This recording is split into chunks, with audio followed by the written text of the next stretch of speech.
A Cidade e as Serras, de Eça de Queiroz. Capítulo 1. O meu amigo Jacinto nasceu num palácio com 190 contos de renda em terras de semeadura, de vinhedo, de cortiça e de olival. No Alentejo, pela Extremadura, além das duas beiras, densas sebes ondulando por colina e vale, muros altos de boa pedra, ribeiras, estradas, delimitavam os campos desta velha família agrícola que já entulhava grão e plantava cepa em tempos de El-Rei Dom Dinis. A sua quinta e casa senhorial de Tormes, no Baixo Douro, cobriam uma serra. Entre o Tua e o Tinhela, por 5 fartas léguas, todo o torrão lhe pagava foro. E cerrados pinheirais seus negrejavam desde Arga até ao mar de Âncora. Mas o palácio onde Jacinto nascera e onde sempre habitara era em Paris, nos Campos Elíseos, número 202. Seu avô, aquele gordíssimo e riquíssimo Jacinto, a quem chamavam em Lisboa o Dom Galeão, descendo uma tarde pela travessa da Trabuqueta, rente de um muro de quintal que uma parreira toldava, escorregou numa casca de laranja e desabou no lajedo. Da portinha da horta saía nesse momento um homem moreno, escanhoado, de grosso casaco, de baiatão verde e botas altas de picador, que, galhofando e com uma força fácil, levantou o enorme Jacinto até lhe apanhou a bengala de castão de ouro que rolara para o lixo. Depois, demorando nele os olhos pestanudos e pretos: "Oh, Jacinto Galeão, que andas tu aqui a estas horas a rebolar pelas pedras?" E Jacinto, aturdido e deslumbrado, reconheceu o senhor infante Dom Miguel. Desde essa tarde amou aquele bom infante como nunca amara, apesar de tão goloso, o seu ventre e apesar de tão devoto, o seu Deus. Na sala nobre da sua casa, à Pampulha, pendurou sobre os damascos o retrato do seu Salvador, enfeitado de palmitos como um retábulo e por baixo a bengala que as magnânimas mãos reais tinham erguido do lixo. Enquanto o adorável, desejado infante penou no desterro de Viena, o barrigudo senhor corria, sacudido na sua seja amarela, do botequim do Zé Maria em Belém à botica do Plácido nos Algibebes, a gemer as saudades do anjinho, a tramar o regresso do anjinho. No dia, entre todos bendito, em que a pérola apareceu à barra com o Messias, engrinaldou a Pampulha, ergueu no caneiro um monumento de papelão e lona onde Dom Miguel, tornado São Miguel, branco, de auréola e asas de arcanjo, furava de cima do seu corcel de alter o dragão do liberalismo que se estorcia vomitando a carta. Durante a guerra com o outro, com o pedreiro livre, mandava recoveiros a Santo Tirso, a São Gens, levar ao rei fiambres, caixas de doce, garrafas do seu vinho de tarrafal e bolsas de retrós atochadas de peças que ele ensaboava para lhes avivar o ouro. E quando soube que o senhor Dom Miguel, com 2 velhos baús amarrados sobre um macho, tomara o caminho de Sines e do final de Esterro, Jacinto Galeão correu pela casa, fechou todas as janelas como no luto, berrando furiosamente: "Também cá não fico! Também cá não fico!" Não queria ficar na terra perversa de onde partia, esbulhado e escorraçado, aquele rei de Portugal que levantava na rua os Jacintos. Embarcou para a França com a mulher, a senhora Dona Angelina Fafes, da tão falada da casa dos Fafes da Avelã. Com o filho, o Cintinho, menino amarelinho, molezinho, coberto de caroços e leicenços. Com a aia e com o moleque. Nas costas da Cantábria, o paquete encontrou tão rijos mares que a senhora Dona Angelina, esguedelhada, de joelhos na enxerga do beliche, prometeu ao senhor dos Passos de Alcântara uma coroa de espinhos, de ouro, com as gotas de sangue em rubis do Pegu. Em Baiona, onde arribaram, Cintinho teve ictrícia. Na estrada de Orleans, numa noite agreste, o eixo da berlinda em que jornadeavam partiu, e o nédio senhor, a delicada senhora da casa da Avelã, o menino, marcharam 3 horas na chuva e na lama do exílio até uma aldeia onde, depois de baterem como mendigos a portas mudas, dormiram nos bancos de uma taberna. No Hotel dos Santos Padres, em Paris, sofreram os terrores de um fogo que rebentara na cavalariça sob o quarto de Dom Galeão, e o digno fidalgo, rebolando pelas escadas em camisa até ao pátio, enterrou o pé nu numa lasca de vidro. Então ergueu amargamente ao céu o punho cabeludo e rugiu: Irra! É demais! Logo nessa semana, sem escolher, Jacinto Galeão comprou a um príncipe polaco que, depois da tomada de Varsóvia, se metera a frade cartucho, aquele palacete dos Campos Elíseos, número 202. E sob o pesado ouro dos seus estuques, entre as suas ramalhudas sedas se enconchou, descansado de tantas agitações, numa vida de pachorra e de boa mesa, com alguns companheiros de imigração, o desembargador Nuno Velho, o conde de Rabacena, outros menores, até que morreu de indigestão de uma lampreia de escabeche que lhe mandara o seu procurador em Montemor. Os amigos pensavam que a senhora Dona Angelina Fafas voltaria ao reino. Mas a boa senhora temia a jornada, os mares, as caleças que racham. E não se queria separar do seu confessor, nem do seu médico, que tão bem lhe compreendiam os escrúpulos e a asma. Eu, por mim, aqui fico no 202, declarara ela, ainda que me faz falta a boa água de Alcolena. O cintinho, esse, em crescendo, que decida. O cintinho crescera. Era um moço mais esguio e lívido que um círio, de longos cabelos corredios, narigudo, silencioso, encafuado em roupas pretas, muito largas e bambas. De noite, sem dormir, por causa da tosse e de sufocações, errava em camisa com uma lamparina através do 202. E os criados na copa sempre lhe chamavam a sombra. Nessa sua mudez e indecisão de sombra sordira, ao fim do luto do papá, o gosto muito vivo de tornear madeiras ao torno. Depois, mais tarde, com a melada flor dos seus 20 anos, brotou nele outro sentimento de desejo e de pasmo pela filha do desembargador velho, uma menina redondinha como uma rola, educada num convento de Paris e tão habilidosa que esmaltava, dourava, consertava relógios e fabricava chapéus de feltro. No outono de 1851, quando já se desfolhavam os castanheiros dos Campos Elíseos, o cintinho cuspilhou sangue. O médico, acarinhando o queixo e com uma ruga séria na testa imensa, aconselhou que o menino abalasse para o Golfo Juan ou para as tépidas areias de Arcachon.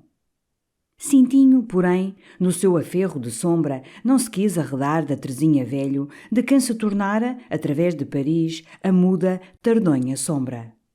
Como uma sombra, casou. Deu mais algumas voltas ao torno, cuspiu um resto de sangue e passou como uma sombra. 3 meses e 3 dias depois do seu enterro, o meu Jacinto nasceu. Desde o berço, onde a avó espalhava funcho e âmbar para afoguentar a sorte ruim, Jacinto moderou com a segurança, a rijeza, a seiva de um pinheiro das dunas.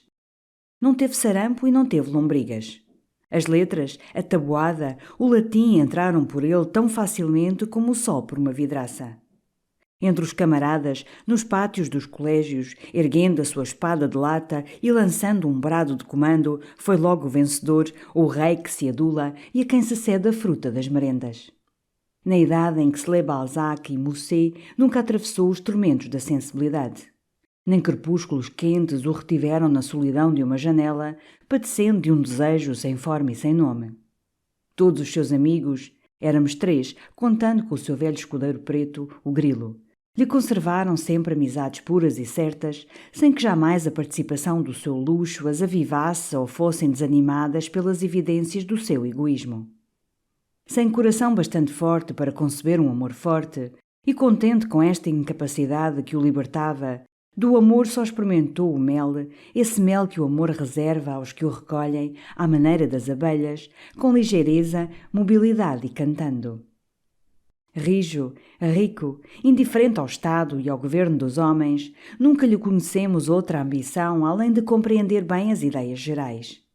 E a sua inteligência, nos anos alegres de escolas e controvérsias, circulava dentro das filosofias mais densas como enguia lustrosa na água limpa de um tanque. O seu valor, genuíno, de fino quilate, nunca foi desconhecido nem desapreciado. E toda a opinião, ou mera facécia que lançasse, logo encontrava uma aragem de simpatia e concordância que a erguia, a mantinha embalada e rebrilhando nas alturas. Era servido pelas coisas com docilidade e carinho.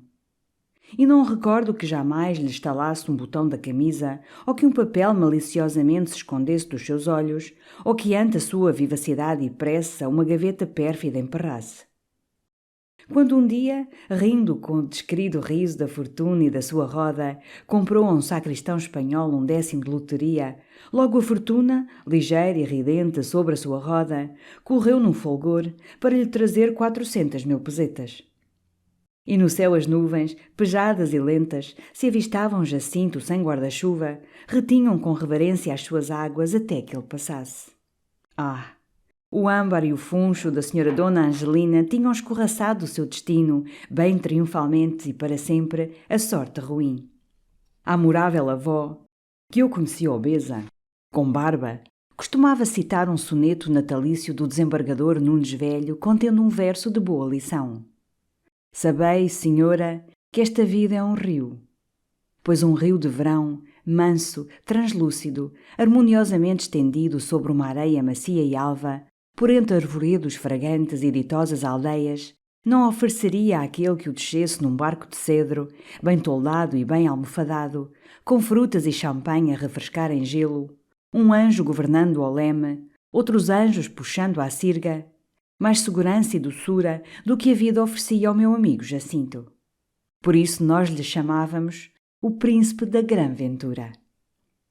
Jacinto e eu, José Fernandes, ambos nos encontramos e acamaradámos em Paris, nas escolas do bairro Latino, para onde me mandara meu bom tio Afonso Fernandes Lorena de Noronha e Sande, quando aqueles malvados me riscaram da universidade por eu ter esborrachado, numa tarde de procissão, na Sofia, a cara sórdida do doutor Paes Pita. Ora, nesse tempo Jacinto concebera uma ideia. Este príncipe concebera a ideia de que o homem só é superiormente feliz quando é superiormente civilizado. E por homem civilizado, o meu camarada entendia aquilo que, robusto sendo a sua força pensante com todas as noções adquiridas desde Aristóteles, e multiplicando a potência corporal dos seus órgãos com todos os mecanismos inventados desde Terramenes, criador da roda, se torna um magnífico Adão, quase omnipotente, quase omnisciente, e apto, portanto, a recolher dentro de uma sociedade e nos limites do progresso, tal como ele se comportava em 1875, todos os gozos e todos os proveitos que resultam de saber e de poder. Pelo menos assim Jacinto formulava copiosamente a sua ideia quando conversávamos de fins e destinos humanos, sorvendo boques poerentos sob o toldo das cervejarias filosóficas no Boulevard Saint-Michel. Este conceito de Jacinto impressionara os nossos camaradas de cenáculo que, tendo surgido para a vida intelectual de 1866 a 1875, entre a Batalha de Sadoa e a Batalha de Sedan, e ouvindo constantemente, desde então, aos técnicos e aos filósofos, que fora a espingarda de agulha que vencera em Sadoa e fora o mestre de escola quem vencera em Sedan, estavam largamente preparados a acreditar que a felicidade dos indivíduos, como a das nações, se realiza pelo ilimitado desenvolvimento da mecânica e da erudição. Um desses moços mesmo, o nosso inventivo Jorge Carlande, reduzira a teoria de Jacinto para lhe facilitar a circulação e lhe condensar o brilho a uma forma algébrica. Suma ciência vezes suma potência igual a suma felicidade. E durante dias, do Odéon à Sorbonne, foi louvada pela mocidade positiva a equação metafísica de Jacinto. Para Jacinto, porém, o seu conceito não era meramente metafísico e lançado pelo gozo elegante de exercer a razão especulativa, mas constituía uma regra, toda de realidade e de utilidade, determinando a conduta, modalizando a vida. E já a esse tempo, em concordância com o seu preceito, ele se sortira da pequena enciclopédia dos conhecimentos universais, em 75 volumes, e instalara, sobre os telhados do 202, num mirante envidraçado, um telescópio. Justamente com esse telescópio me tornou ele palpável a sua ideia, numa noite de agosto, de mole e dormente calor. Nos seus remotos lampejavam relâmpagos lânguidos. Pela avenida dos Campos Elíseos, os fiacres rolavam para as frescuras do bosque, lentos, abertos, cansados, transbordando de vestidos claros. «Aqui tens tu, Zé Fernandes?» começou Jacinto, encostado à janela do mirante. a teoria que me governa, bem comprovada. Com estes olhos que recebemos da Madre Natureza, lestos e sãos, nós podemos apenas distinguir além, através da avenida, naquela loja, uma vidraça alumiada. Mais nada. Se eu porém aos meus olhos juntar os dois vidros simples de um binóculo de corridas, percebo, por trás da vidraça, presuntos, queijos, boiões de geleia e caixas de ameixa seca. Concluo, portanto, que é uma mercearia. Obtive uma noção. Tenho sobre ti que com os olhos desarmados vês só o luzir da vidraça uma vantagem positiva. Se agora, em vez destes vidros simples, eu usasse os do meu telescópio, de composição mais científica, poderia avistar além, no planeta Marte, os mares, as neves, os canais, o recorte dos golfos, toda a geografia de um astro que circula a milhares de léguas dos Campos Elíseos. É outra noção, e tremenda. Tens aqui, pois, o olho primitivo, o da natureza, elevado pela civilização à sua máxima potência de visão.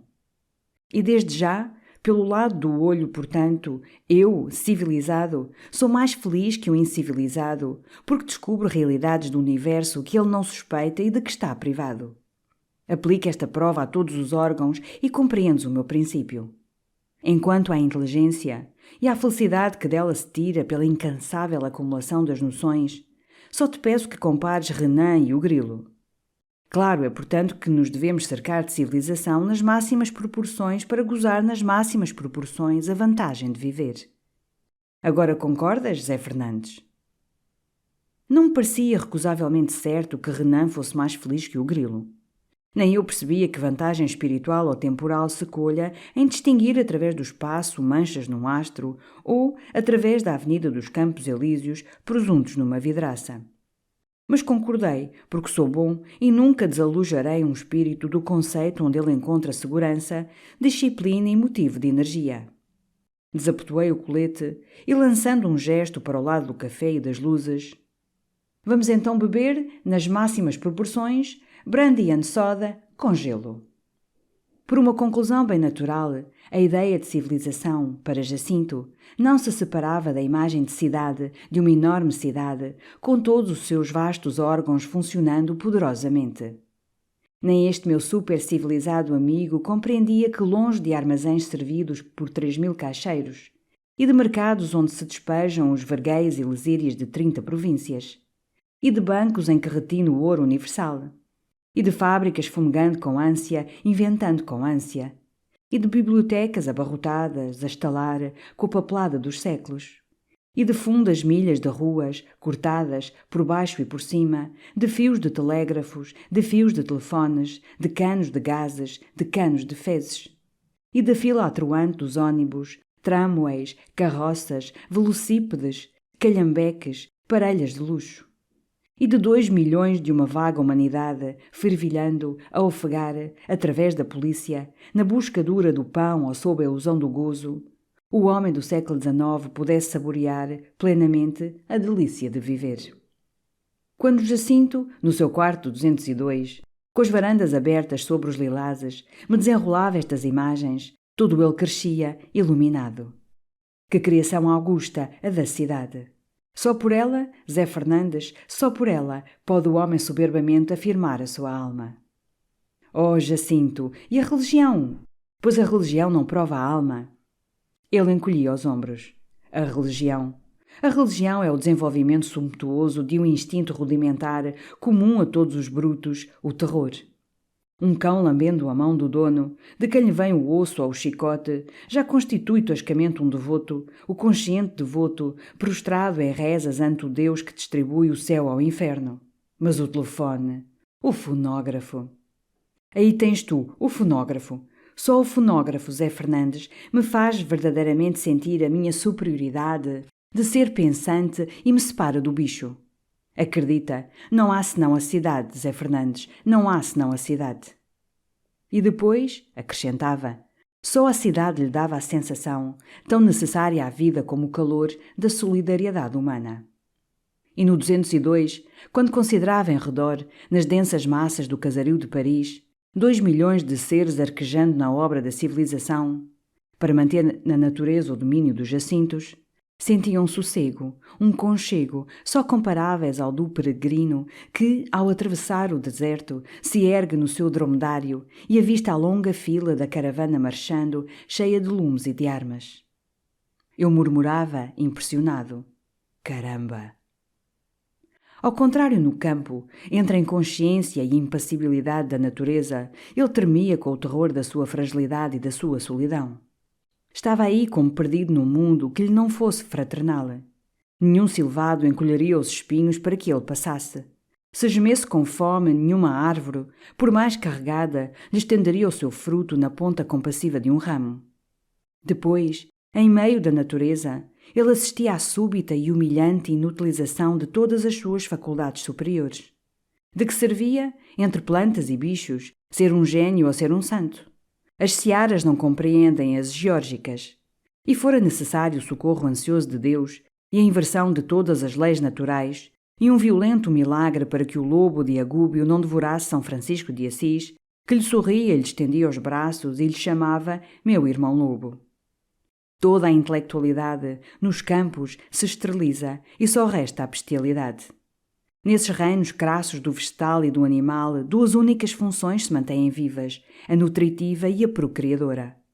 Isolada, sem ocupação, entre focinhos e raízes que não cessam de sugar e de pastar, sufocando no cálido bafo da universal fecundação, a sua pobre alma toda se engelhava, se reduzia a uma migalha de alma, uma fagulhazinha espiritual a tremoluzir, como morta, sobre um naco de matéria. E nessa matéria dois instintos surdiam, imperiosos e pungentes, o de devorar e o de gerar. Ao cabo de uma semana rural, de todo o seu ser tão nobremente composto, só restava um estômago e por baixo um falo. A alma, sumida sob a besta. E necessitava correr, reentrar na cidade, mergulhar nas ondas lustrais da civilização, para largar nelas a crosta vegetativa e ressurgir rehumanizado, de novo espiritual e jacíntico. E estas requintadas metáforas do meu amigo exprimiam sentimentos reais que eu testemunhei, que muito me divertiram no único passeio que fizemos ao campo, à bem amável e bem sociável floresta de Montmorency. Oh delícias de entremês, Jacinto entre a natureza. Logo se afastava dos pavimentos de madeira, do macadame, qualquer chão que os seus pés calcassem o enchia de desconfiança e terror. Toda a relva, por mais crestada, lhe parecia ressumar uma umidade mortal. De sob cada torrão, da sombra de cada pedra, receava o assalto de lacraus, de víboras, de formas rastejantes e viscosas.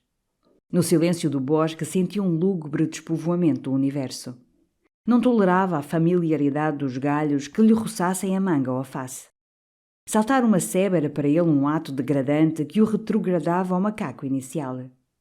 Todas as flores que não tivesse já encontrado em jardins, domesticadas por longos séculos de servidão ornamental, o inquietavam como venenosas.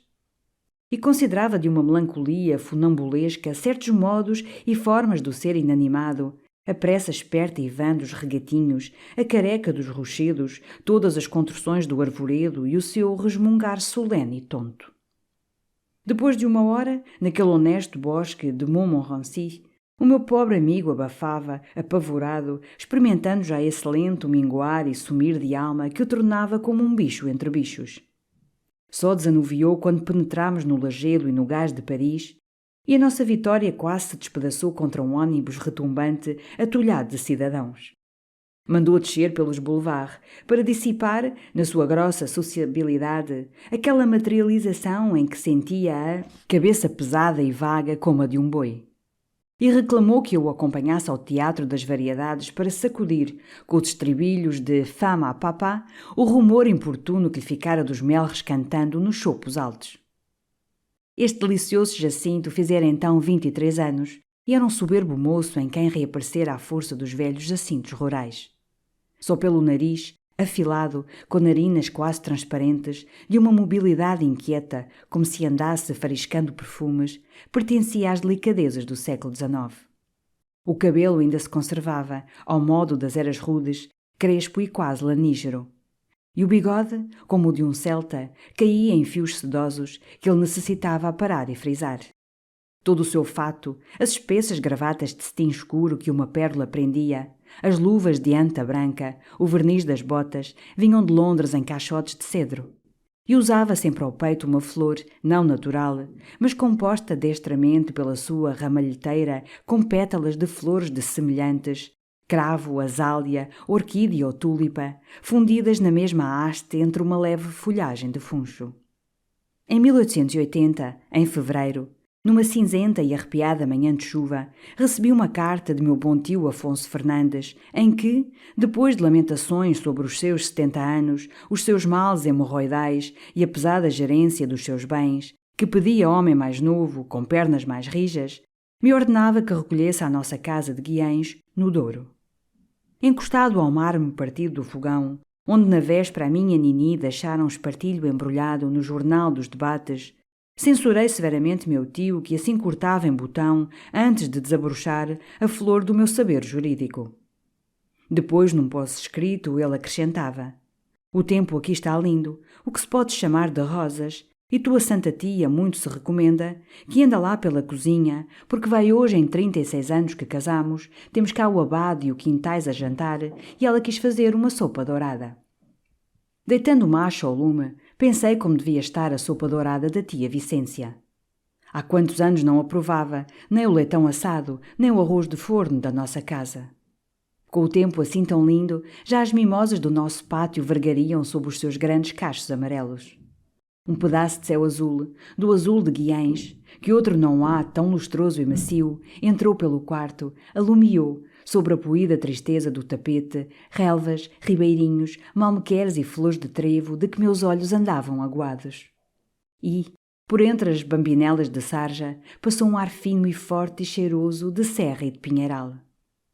Assobiando um fado meigo, tirei debaixo da cama a minha velha mala e meti solicitamente entre calças e piugas um tratado de direito civil para aprender, enfim, nos vagares da aldeia, estendido sob a faia, as leis que regem os homens. Depois, nessa tarde, anunciei a Jacinto que partia para Guiães. O meu camarada recuou com um surdo gemido de espanto e piedade. Para Guiães! Oh Zé Fernandes, que horror! E toda essa semana me lembrou solicitamente confortos de que eu me deveria prover para que pudesse conservar, nos ermos silvestres, tão longe da cidade, uma pouca de alma dentro de um pouco de corpo. Leva uma poltrona, leva a enciclopédia geral, leva caixas de aspargos. Mas para o meu Jacinto, desde que assim me arrancavam da cidade, eu era arbusto desarraigado que não reviverá. A mágoa com que me acompanhou ao comboio conviria excelentemente ao meu funeral. E quando fechou sobre mim a portinhola, gravemente, supremamente, como se cerra uma grade de sepultura, eu quase solucei, com saudades minhas. Cheguei a Guiães. Ainda restavam flores nas mimosas do nosso pátio. Comi com delícia a sopa dourada da tia Vicência. De tamancos nos pés assistia à ceifa dos milhos. E assim de colheitas a lavras, crestando ao sol das eiras, caçando a perdiz nos matos geados, rachando a melancia fresca na poeira dos arraiais, arrachando a magustos, serandando à candeia, atiçando fogueiras de São João, enfeitando presépios de Natal, por ali me passaram docemente 7 anos, tão atarefados que nunca logrei abrir o Tratado de Direito Civil, e tão singelos que apenas me recordo quando, em vésperas de São Nicolau, o abade caiu da égua à porta do Brás das Cortes. De Jacinto só recebia raramente algumas linhas, escrevinhadas à pressa por entre o tumulto da civilização. Depois, num setembro muito quente, ao lidar da vindima, meu bom tio Afonso Fernandes morreu tão quietamente, Deus seja louvado por esta graça, como se cala um passarinho ao fim do seu bem cantado e bem voado dia. Acabei pela aldeia à roupa do luto. A minha afilhada Joaninha casou na matança do porco. Andaram obras no nosso telhado. Voltei a Paris.